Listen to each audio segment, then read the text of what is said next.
हरे राम राम राम हरे हरे, हरे कृष्ण कृष्ण कृष्ण हरे हरे, हरे राम राम राम हरे हरे, हरे कृष्ण कृष्ण कृष्ण हरे हरे, हरे राम राम राम हरे हरे, हरे कृष्ण कृष्ण कृष्ण हरे हरे, हरे राम राम राम हरे हरे, हरे कृष्ण कृष्ण कृष्ण हरे हरे, हरे राम राम राम हरे हरे, हरे कृष्ण कृष्ण कृष्ण हरे हरे, हरे राम राम हरे हरे, हरे कृष्ण कृष्ण कृष्ण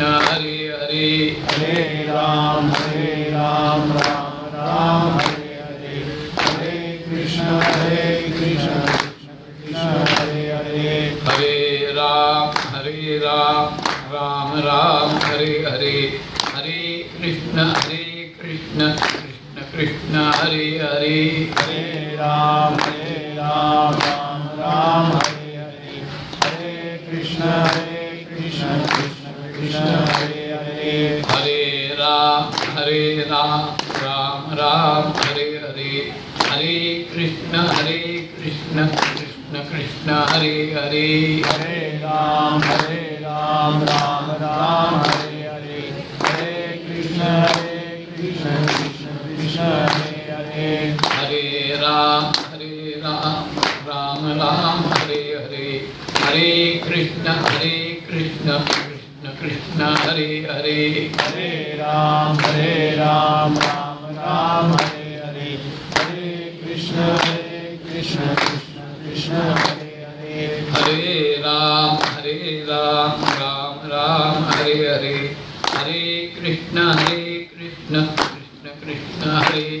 हरे, हरे राम हरे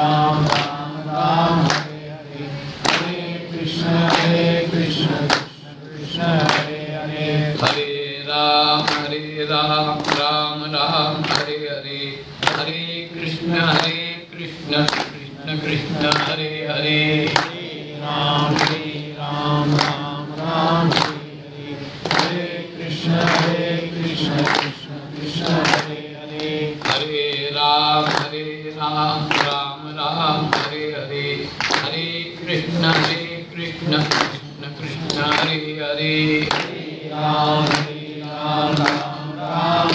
हरे, हरे कृष्ण कृष्ण हरे हरे, हरि वरदा श्री ज्ञानदेव श्री सद्गुरु ज्ञानेश्वर महाराज की जय. ते वेळी आपुल्याचे कैवारे, ते वेळी आपुल्याचे कैवारे, मी साकार होनी अवतरे, मग अज्ञानाचे अंधारे गिळून घाली. ज्ञानेश्वरीच्या म्हणजे ओघात श्रीमद भगवद्गीतेच्याही 4थ्या अध्यायातले भगवान श्रीकृष्णांच्या मुखातले जे 2 श्लोक आहेत, त्यातला एक श्लोक कधी म्हणला जात नाही, दोन्ही श्लोक म्हणले जातात. पहिला त्यातला श्लोक यदा यदा हि धर्मस्य ग्लानिर्भवति भारत अभ्युत्थानम अधर्मस्य तदात्मानं सृजाम्य. आणि पुढचा श्लोक परित्राणाय साधूनां विनाशाय च दुष्कृतां धर्मसंस्थापनार्थाय संभवामि युगे. या 2 श्लोकावर ज्ञानेश्वर माऊलींचं हे अतिशय ठसठशीत अशा शब्दात, सोप्या शब्दात, पण खूपच भगवान श्रीकृष्णांच्या मनातला भावार्थ अतिशय लख्खपणे प्रगट करून सांगणारं असं जे व्याख्यान आहे त्यातली एक ओवी या सेवेच्या प्रारंभाला उच्चारली. ओवी अशी आहे, ते वेळी आपल्याचे नि कैवारे मी साकार होऊनी अवतरे. मग अज्ञानाचे अंधारे गिळून घाली. या ओवीचा काही थोडासा विचार करून 12:30ला म्हणजे बरोबर माध्यान्काली प्रभू रामचंद्रांचा पारंपरिक पद्धतीने होणारा जो प्रतिवर्षी साजरा होणारा संपन्न होणारा असा रामजन्म सोहळा जो आहे तो आपल्याला अतिशय शांततेने, समाधानाने, आनंदाने, उत्साहाने, प्रेमाने संपन्न करायचं आहे. कार्यक्रमाची स्वरूपरेषा अशी राहील. 12:20 उपस्थित सज्जन, भाविक, भक्त, बंधू, भगिनी, माता पिता त्यांना पुष्प पाकळ्या दिल्या जातील.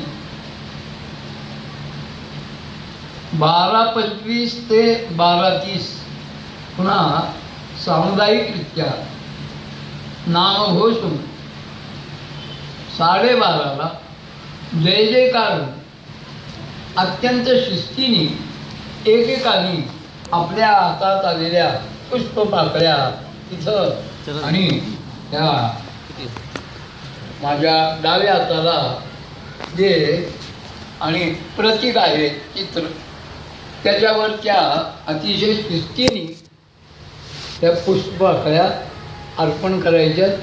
जागेवर बसायचं किंवा पुढची व्यवस्था मी इथल्या मंडळींच्याकडे सोपवेल. तिथला प्रसाद हा वितरण होईल. अशी कार्यक्रमाची रूपरेषा. रामजन्मकथा.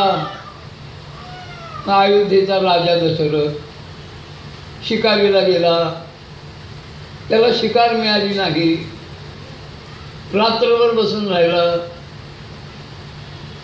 आणि श्रावण बाळ नावाचा एक द्विजपुत्र आई वडिलांना की ज्या अंध आहेत त्यांना कावडीच्या दोन्ही बाजूला, एका बाजूला माता एका बाजूला पिता असं दोघांना बसवून ती मायबापांची कावड आपल्या खांद्यावर घेऊन पायी भारत यात्रा करायला निघाला होता.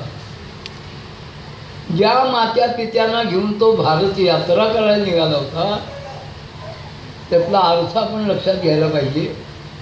ज्ञानोबाराय 17व्या अध्यायात समजावून सांगतायत. कन्याकुमारीपासनं वर बद्री विशालपर्यंत आणि पूर्वेला जगन्नाथपुरीपासनं पश्चिमेला सोरटी सोमनाथपर्यंत आपल्या भारतवर्षात अनेक असंख्य मोजदाद करता येणार नाहीत अशी जी सगळी तीर्थक्षेत्र आहेत. उदाहरणार्थ 7च सांगतो. अयोध्या, मथुरा, माया, काशी, कांची, अवंतिका, पुरीद्वारावती चैव सप्तैती मोक्षदायिका. या सप्तनगरींचं आपण पहाटे स्मरण करतो.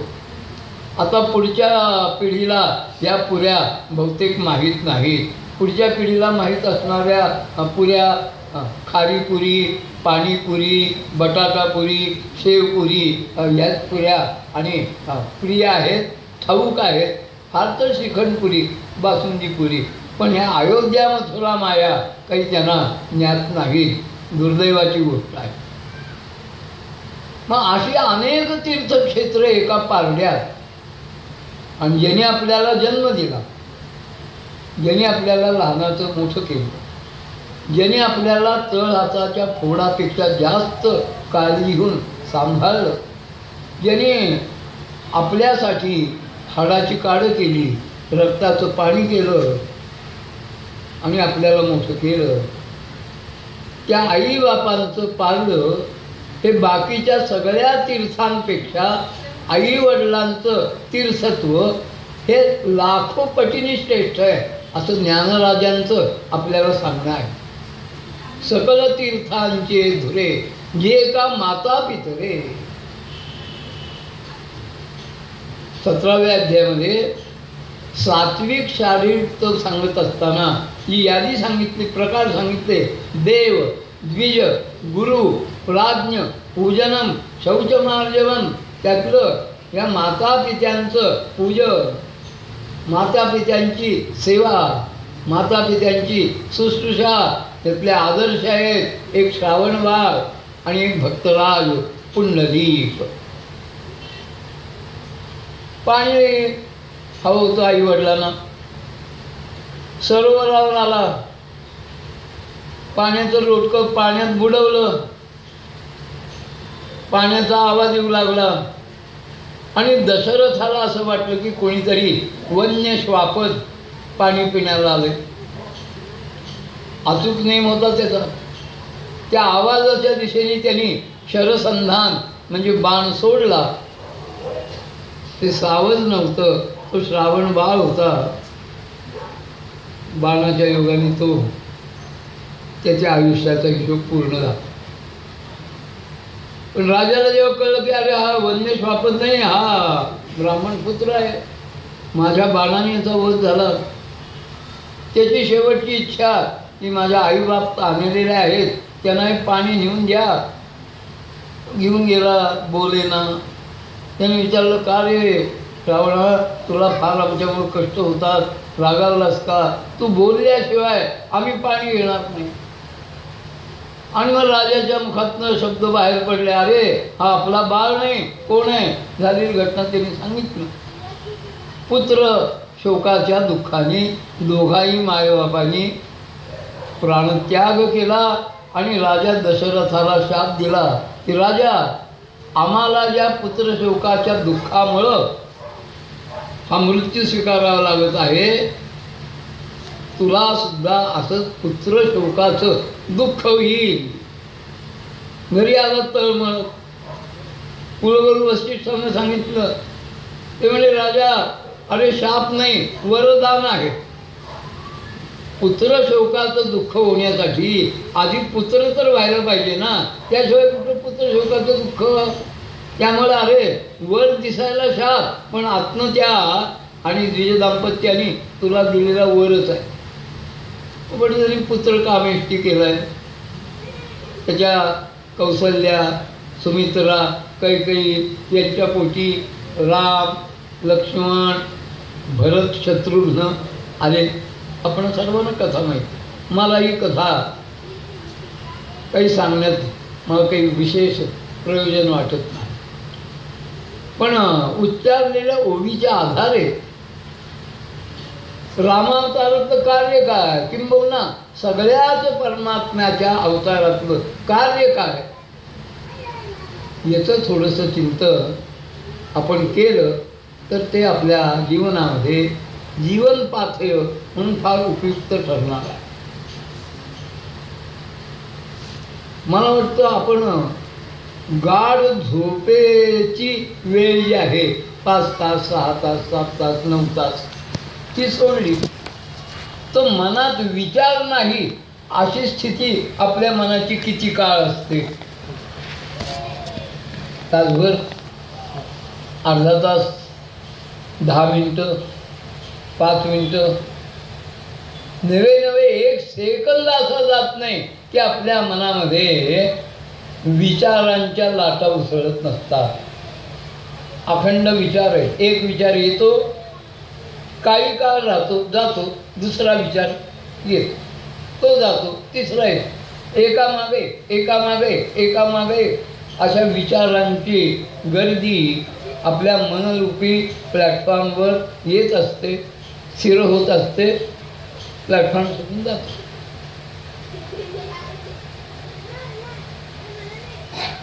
काल 14 एप्रिल, आज 15 एप्रिल, रामनवमी. सहज विचार करत होतो, मृत्यू लोकात जो मनुष्य आलेला आहे तो कधी ना कधीतरी जाणार आहे.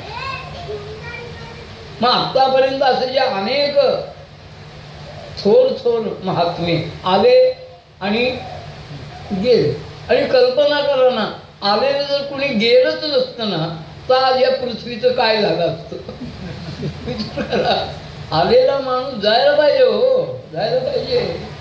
का तर दुसऱ्याला यायला तिथं जागा मिळेल. एक विषय.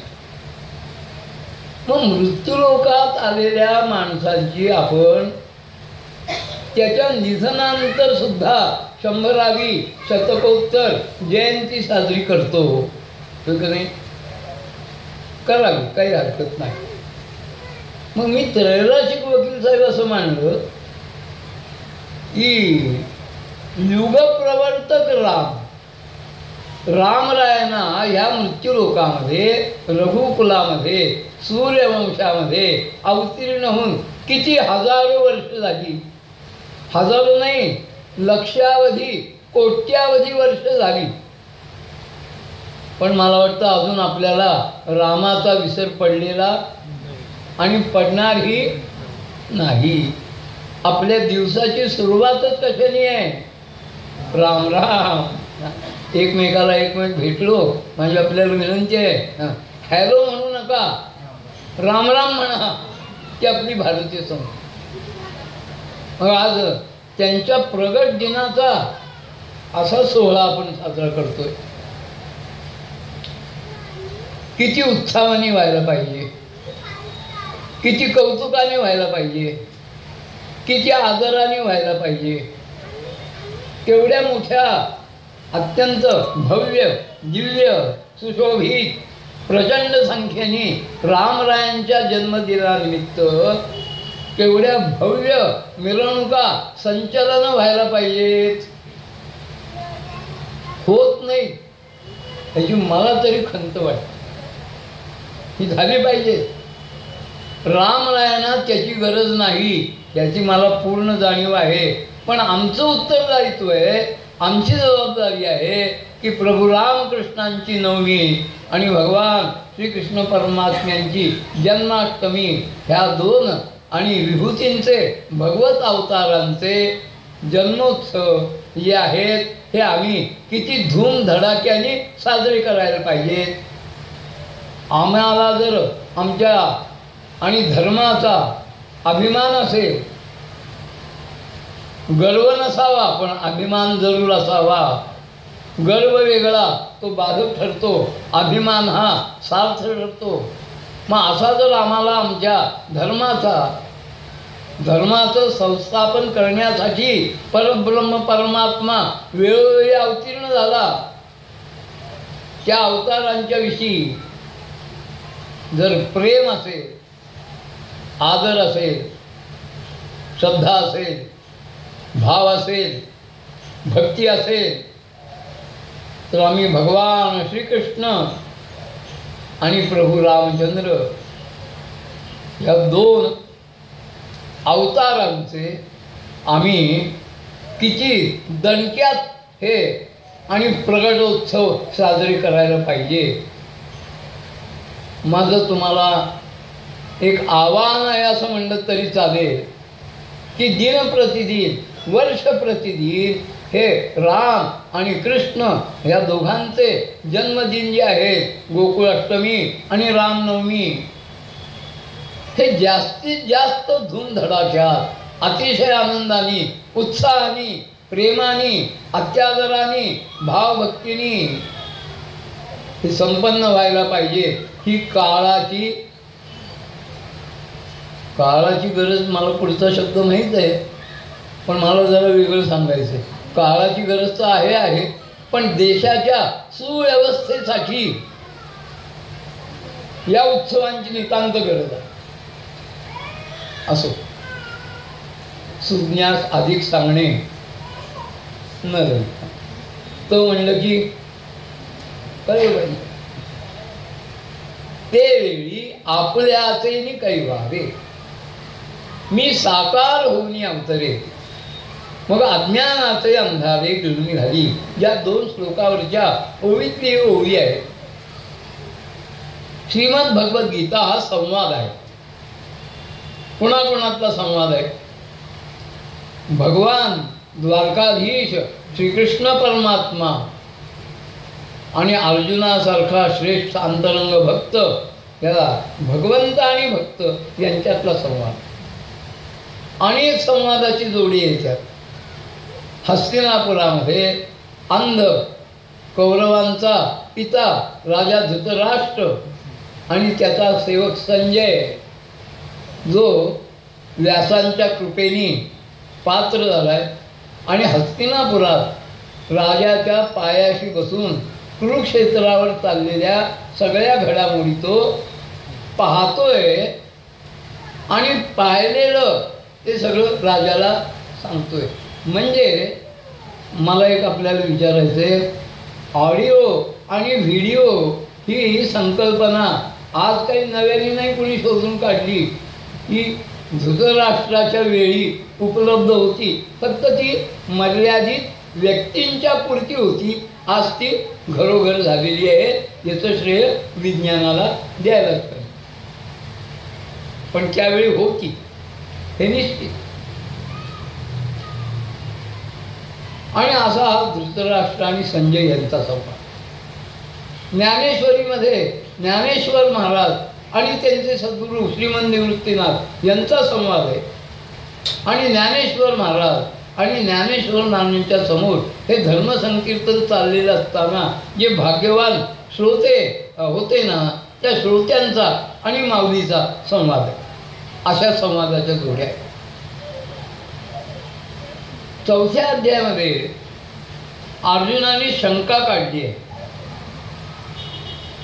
की कृष्णा, एकीकडे तू ज्ञान मार्गाचं महत्त्व सांख्ययोग ज्याला म्हणतात ते समजावून सांगितलंस, कर्मसन्यास सांगितलंस, कर्मत्याग सांगितलंस, आणि मला मात्र तू तस्मात् उत्तिष्ठ कौंतेय युद्धाय कृतनिश्चय, सांडी हे मूर्खपण, उठी घे धनुष्यबाण, संग्रामी काय जाण कारुण्य तुझे. अर्जुना उठ, निर्भरतासारखा हात पाय घालून काय बसलास, धनुष्य धारण कर, युद्धाला समोर हो, तयार हो, सज्ज हो असं सांगतोस. अरे ते असं दुटप्पी कसं बोलतोस? भगवान म्हणले, बिचारे अर्जुनाला आपण काय सांगितलं त्याचं रहस्य कळलं नाही, म्हणून हा प्रश्न विचार. आणि भगवंतांनी त्याला सांगायला सुरुवात केली, लोकेस्मिन द्विविधा निष्ठा. अर्जुना, मी ज्ञानयोगी सांगितला आणि कर्मयोगी सांगितला. कोणाकोणाला सांगितला? ज्ञानयोगाचे अधिकारी आहेत त्यांना ज्ञानयोग सांगितला, आणि कर्मयोगाचे अधिकारी आहेत त्यांना कर्मयोग सांगितला.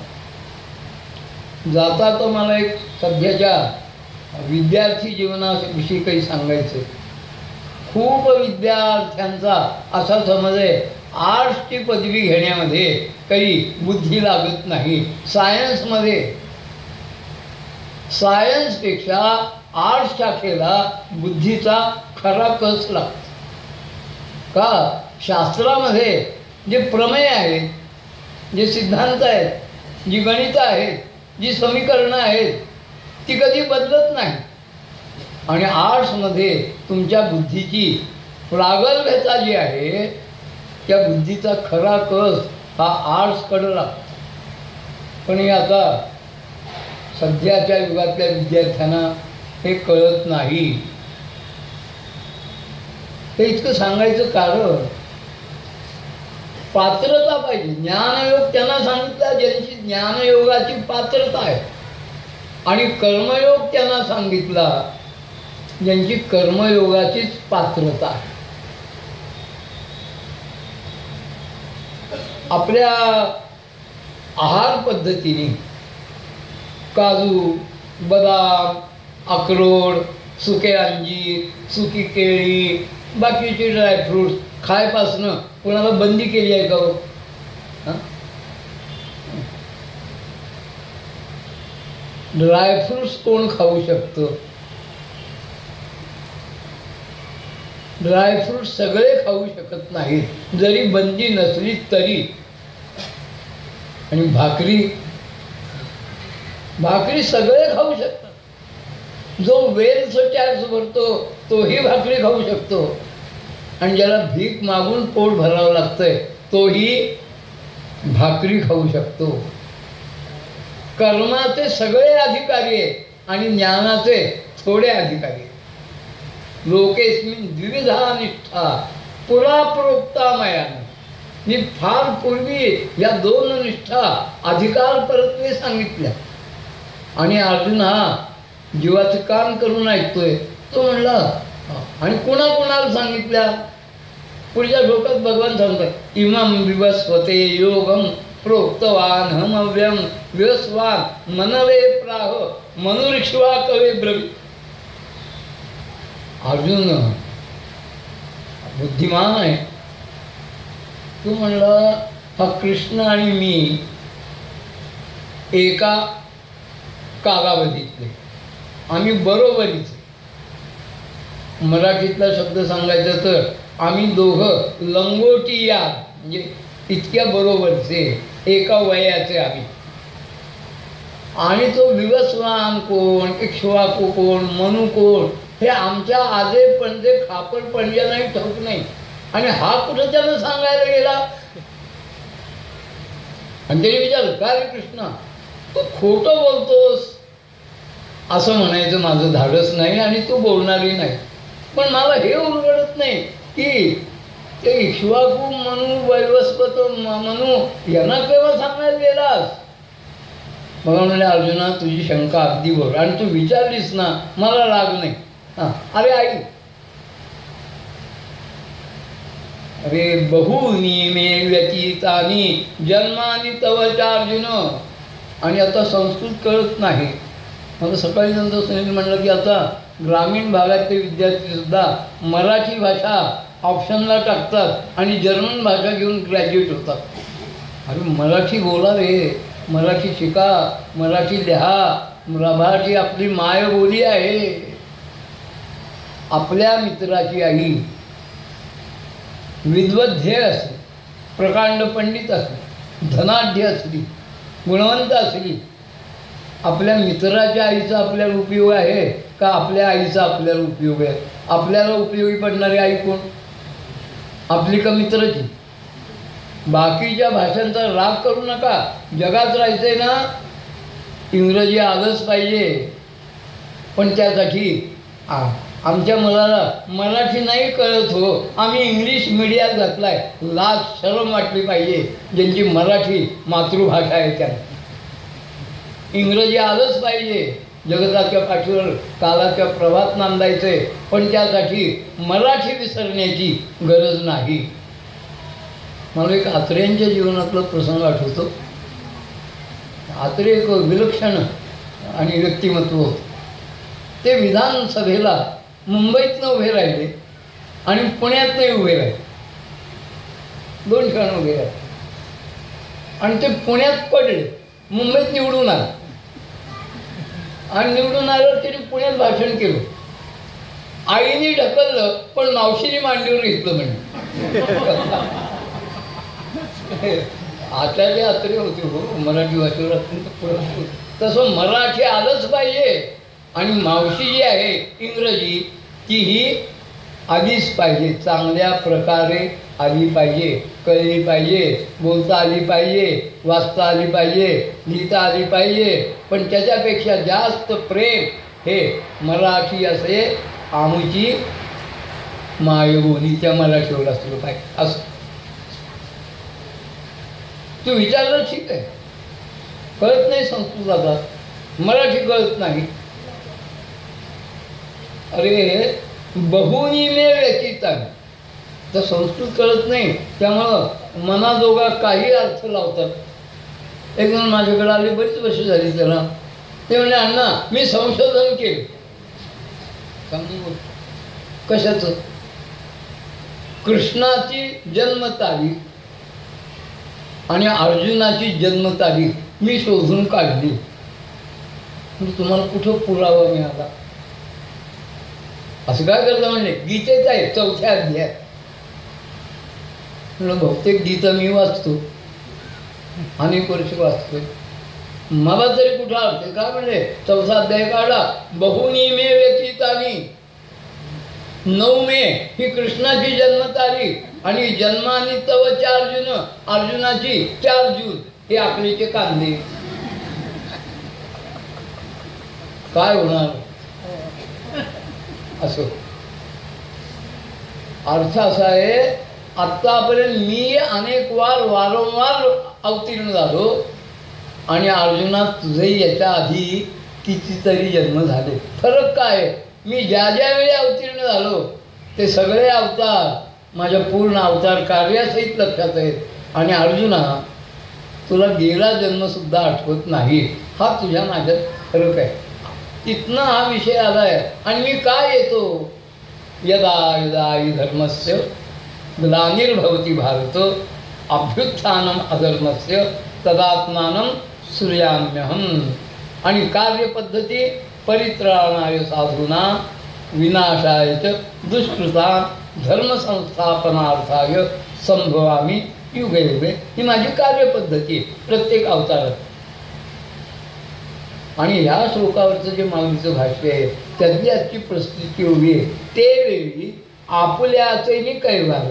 ते वेळी म्हणजे कितव्या सालात, कितव्या महिन्यात, कितव्या शकात, कितव्या युगात नाही. ते वेळी याचा अर्थ आहे ज्यावेळी धर्माला अवकळा प्राप्त होते. धर्मज्योत जी आहे ती धर्मज्योत मंदावते. कुणामुळं? तुमच्या आमच्या अविवेकयुक्त जगण्याच्या पद्धतीमुळं धर्मज्योत मंदावते. काय आहे, आपण इतके आणि स्वतःला सभ्य समजतो. माफ करा, आम्ही स्वतःला सभ्य समजतो आहोत का नाही? जाहीर उत्तर नको. आपल्या मनाची कौल लावावा, म्हणून आपलं यथार्थ खरा न्याय द्यायचं की आपण किती सभ्य आहोत. आपली सभ्यता काय आहे? आपल्या घरापुरता केर काढायचा आणि शेजाऱ्याच्या दाराची लावायची, ही आपली सभ्यता आहे. स्वच्छ भारत कसा होणार? आपल्या घरापुरता केर काढून कचरा कुंडीत टाकला किंवा घंटा गाडीत टाकला तर इचलकरंजी स्वच्छ होईल ना. इथपासून आम्हाला अध्यात्म दिली तर बहुत दूर राहील. आपल्याला हे शिकायला पाहिजे आधी नागरिकत्व काय आहे. काय नागरिकत्व? मग अविवेक वागणं. त्यामुळं धर्मज्योत जी आहे तिच्यावर अविवेकाची काजळी धरते आणि काजळी धरली की ज्योत मंद मंद होऊ लागते. इतकी मंद होऊ लागते की ती शांत होण्याचा प्रसंग आल्याशिवाय राहते. जबाबदारी काय आहे? ती ज्योत शांत न होता. एक पहा, आपली भारतीय संस्कृती काय आहे. आपण दिवा विजला म्हणत नाही. दिवा विजला याचा अर्थ वेगळा आहे. दिवा किंवा इतक्या माता भगिनी इथं आहेत. कधीही ती माऊली घरकामाच्या रगाड्यात हातातली बांगडी फुटली म्हणत नाही. बांगडी काय म्हणतात? वाढवली. बांगडी फुटली याचा अर्थ वेगळा आहे. पानपतच्या लढाईत 1.25 लाख बांगडी फुटली. बांगडी वाढवली, ज्योत शांत झाली. ही आपली संस्कृती आहे. मग शांत होण्याच्या आधी काजळी झाडणं, त्याच्यात तेल तूप काय असेल ते भरणं घालणं की पुन्हा ती ज्योत सतेज होते, हे काम आपलं आहे. आपलं तर आहेच, पण निर्गुण निराकार परब्रह्म जे आहे ते परब्रह्म म्हणतो माझं कार्य आहे. आणि त्यासाठी मी ते वेळी म्हणजे ज्यावेळी धर्मज्योत शांत व्हायची वेळ आलेली आहे त्यावेळी ते वेळी काय करतो? मी परब्रह्म आपुल्याचे नि कैवार. कैवार शब्द माऊलीने फार सुंदर वापरला. लहान मुलं असतात, बच्चे कंपनी, 4 घरची मुलं एकत्र येतात खेळतात. खेळायलाही त्यांना वेळ लागत नाही, भांडायला त्याहून वेळ लागतो. बरं, मुलं झालेलं भांडण विसरतात, पुन्हा एकत्र येऊन खेळ मांडतात. पण त्या मुलांचे आईबाप असतात ना, ते मात्र एकमेकाच्या विषयी मनामध्ये कायम आधी ठेवतात. पोरं कधीच विसरतात. मला मोठ्यानं सांगायचंय, पोर हा लहान मुलं जसं सगळं विसरतात ना, तसं आपल्याला आपला कुणी केलेला अपमान, कुणी ऐकवलेले कठीण शब्द हे आपल्याला विसरता आलं पाहिजे. अहो म्हणजे त्यांच्या घरी कार्यक्रम आहे, येता का? कसं यावं आम्ही? काय झालं? अजून इच्छा लागले म्हणजे कुठं लागले असं त्यांच्या घरी प्राण जाईल, पण त्यांच्या घराची पायरी, अरे झाला प्रसंग, विसरून गेला, विसरून गेला. आपल्याचे कैवार, आपल्या लेकराची जरी चूक असली तरी प्रत्येक मुला मुलींचे आईबाप, आजी आजोबा हे आपल्या मुलाचा, मुलीचा, नातवाचा, अगर नातीचा काय घेतात? कैवार घेतात. आमचा बाळू नाही तसा,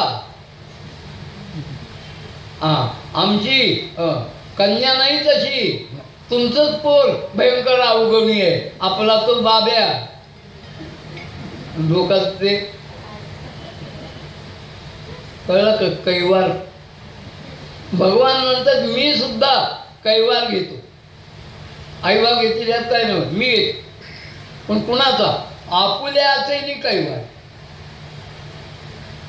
ज्यांनी आपल्या जीवनाचं ध्येय मी ठरवलं आणि त्यांना मी आपलं म्हणलं.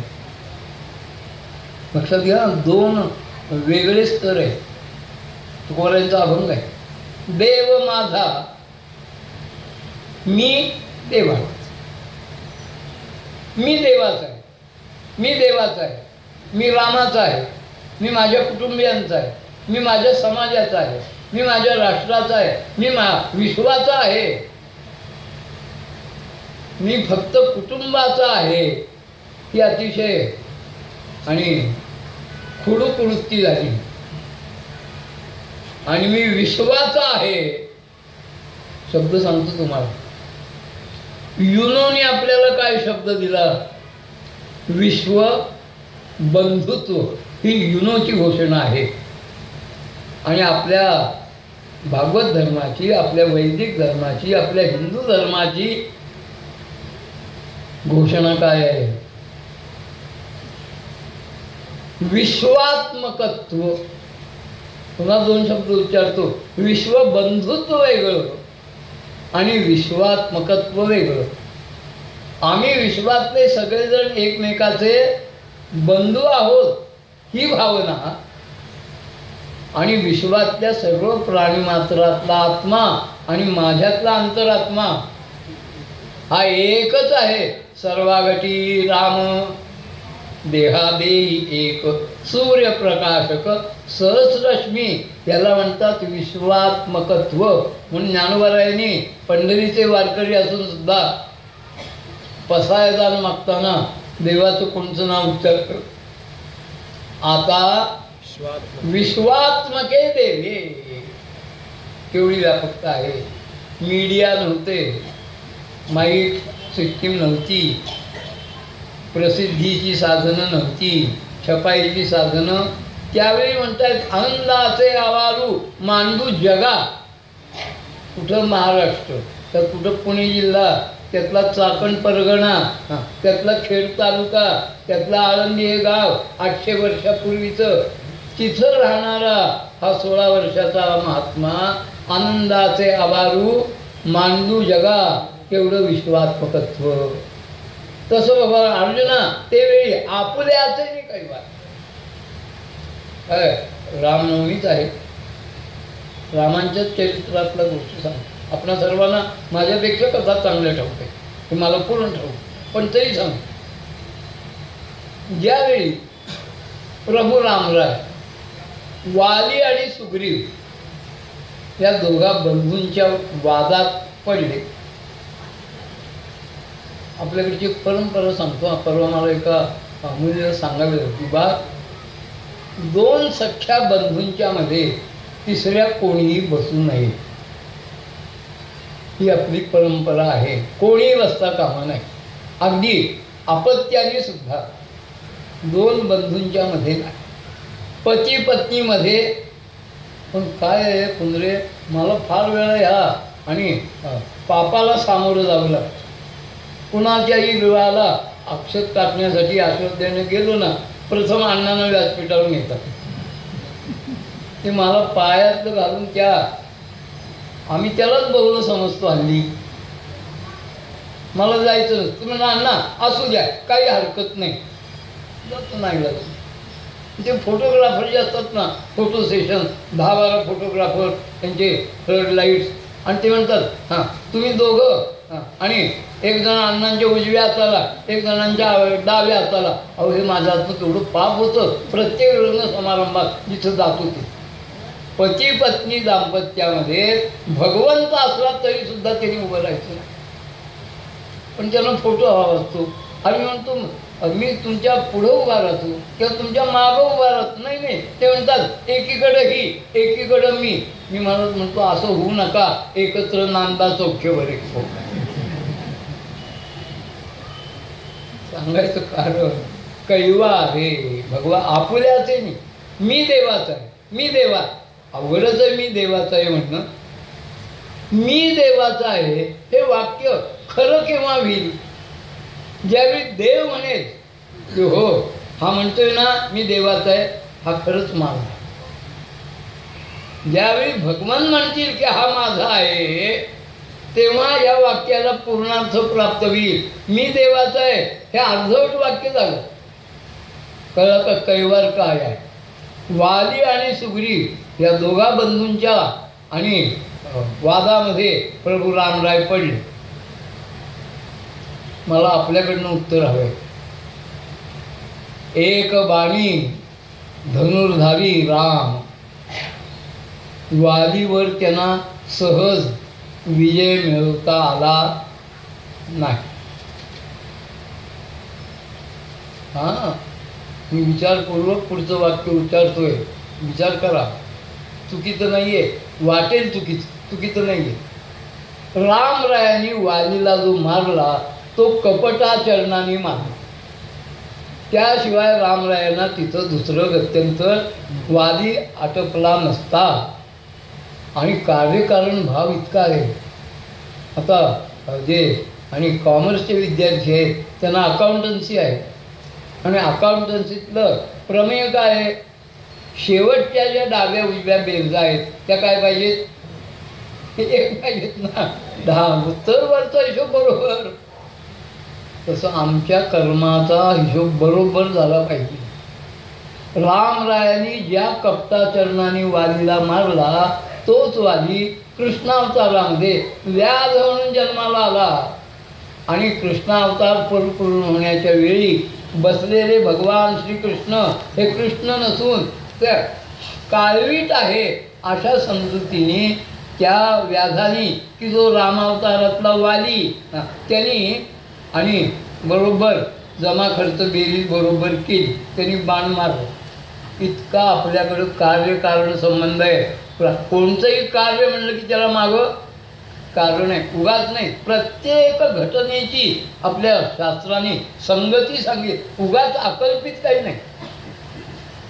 कैवार म्हणजे रामरायांनी सुग्रीवाचा कैवार घेतला, वालीला कपटाने मारला. याचा दुसरा अर्थ काय? सुग्रीवाचा कैवार घेतला.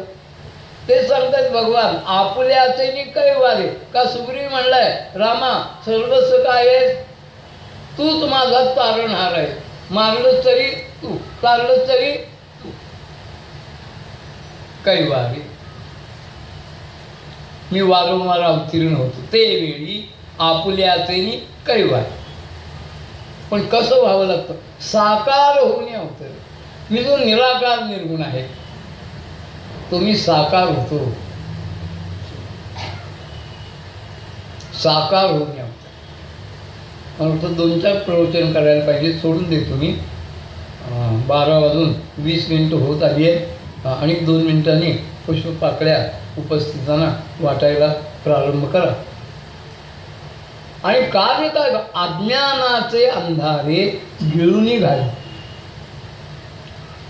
अज्ञानरूपी अंधकार जो आहे तो अज्ञानरूपी अंधकार मी गिळून टाक. तिचा अंधकार कशाचा आहे? अज्ञान हाच अंधकार आहे. कशाचा अज्ञान? बोललं तर चालेल ना. काल का परवा त्या कोल्हापुरामध्ये अंबाबाईच्या मंदिरामध्ये, मी अंबाबाईचं मंदिर म्हणतोय, महालक्ष्मी नव्हे, अंबाबाई आहे. ती पार्वती मातेचं स्वरूप आहे. जी पार्वती, जी उमा, जी सती, तीच जगदंबा अंबाबाई आहे. विष्णूंची धर्मपत्नी लक्ष्मी नव्हे, अंबाबाई आहे. ती पार्वती आहे. तिच्या मस्तकावर शिवलिंग आहे. त्या अंबाबाईच्या मंदिरात कुणी एका देव अस्तित्व न मानणाऱ्या एका युवतीने सगळ्यांची आणि मतं बाजूला ठेवून, आचार परंपरा बाजूला ठेवून, विचार परंपरा बाजूला ठेवून, सुरक्षा बाजूला ठेवून व्यवस्थापनेला धडक मारून प्रवेश केला. लोकांच्याकडनं बेदम मार खाल्ला म्हणतात. हॉस्पिटलही जावं लागलं. मग काय सांगायचं? जर देवच मानत नाही मग अंबाबाईच्या मंदिरात जायचं कारणच काय?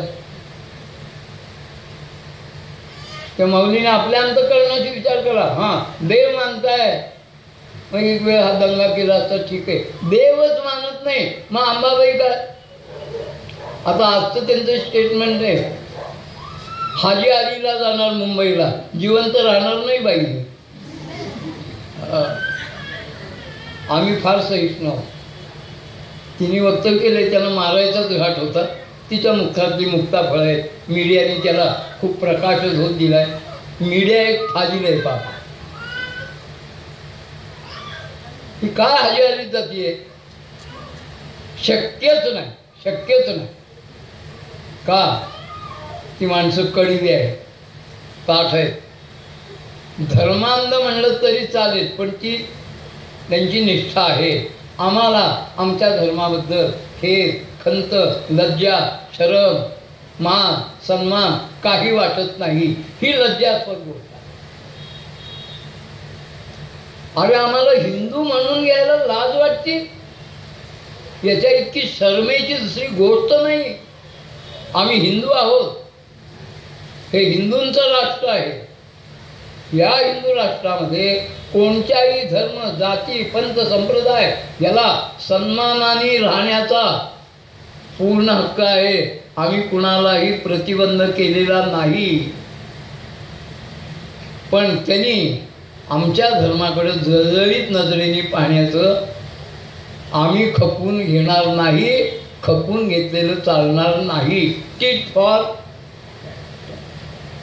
उद्धटासी उद्धट, खटनटासी खट. तुकोबाला असं सांगत नाहीत, एका गालात मारलं ना, हा म्हणजे अरे दुसऱ्या गालात का नाही मारत? गालात केली मारली, आपण त्याच्या दोन्ही शिमुखात वाजवल्या पाहिजे. हे आमचं धर्मशास्त्र सांगतं. नेभळटपणा धर्मशास्त्राने शिकवलेला नाही. आणि सांगतो, अहिंसा शब्द कुणाच्या मुखात शोभतो? ज्याच्या मनगटातच बळ नाही त्याच्या मुखातल्या अहिंसेला कुत्रं सुद्धा भीत नाही. ज्याच्या मनगटात बळ आहे, ज्याच्या दंडात ताकद आहे, ज्याच्या बाहूत बल आहे, ज्याच्या हातात शस्त्र आहे, जो आपल्यावर कुणी आक्रमण केलं तर ते आक्रमण मोडून काढण्यासाठी ताठ उभा राहतो, त्याच्या मुखातल्या अहिंसेला किंमत आहे. भ्याडाच्या अहिंसेला कोणीही विचारत नाही. भारतीयांची, आपली हिंदूंची अहिंसा ही भ्याडाची अहिंसा नाही आहे, ही शूराची अहिंसा आहे. कोणी आम्हाला दुखवलं, आम्ही त्याचं कोड कौतुक नाही करणार. आम्ही त्याचा व्यवस्थित त्याला जाबच देऊ त्याला, ही आईच आहे. आपुल्याचे निर्मिस अज्ञानाचे अंधार. काय अज्ञान आहे? आपल्या सर्वांच्या सद्घन चितघन आनंदघन असा आत्माराम आहे याचं भान नसणं, याच्या इतकं दुसरं कुठलंही अज्ञान नाही. आणि परब्रह्म परमात्मा जेव्हा भगवंत म्हणून अवतीर्ण होतो त्यावेळी तो अज्ञानरूपी अंधकार गिळून टाकतो. आणि तोच परमात्मा ज्यावेळी तुमच्या आमच्या जीवनात श्री गुरुरूपाने भेटतो त्यावेळी तो आमच्या ठिकाणचं अज्ञान हे त्यांच्या सामर्थ्याने नाहीसं करतो. गुरुगीतेमध्ये भगवान शिवशंकर पार्वतीला समजून सांगतायत, अज्ञान तिमिरांधस ज्ञानांजन शलाकया चक्षुर उन्मीलितम. आपल्या आत्मारामाचं जे अज्ञान आहे ते आत्मारामाचं अज्ञान ज्यावेळी सद्गुरू आपल्या ज्ञान कृपा दृष्टीचा आपल्यावर वर्षाव करून अज्ञानाचा अंधकार नाहीसं करून टाकतात, हे सद्गुरू रूपाने कार्य आहे. परब्रह्म परमात्माच आपली तयारी झाल्यावर आपल्याला सद्गुरू रूपाने भेट देत असतो. भगवान ते सांगतायत, मग अज्ञानाचे अंधारे गिळून घाली. ज्यावेळी परमात्मा अवतीर्ण झाले, मग शक्ती अवतार असेल, आवेश अवतार असेल, कला अवतार असेल, अंश अवतार असेल, अंशांश अवतार असतील, सगळे अवतारातले वेगवेगळे प्रकार आहेत. पूर्ण अवतार असतील आणि पूर्णतम अवतार रामकृष्णांसारखे असतील. ते काय कार्य करतात? ते वेळी आपल्याचे कैवारे मी साकार होणी अवतरे. मग अज्ञानाचे अंधारे गिळून घाली. पुंडरी कवरदा श्री ज्ञानदेव श्री सद्गुरु ज्ञानेश्वर महाराज. मी आपल्याला त्रयोदशाक्षरी नामघोष सांगतो. आपण सर्वांनी मोठ्या प्रेमाने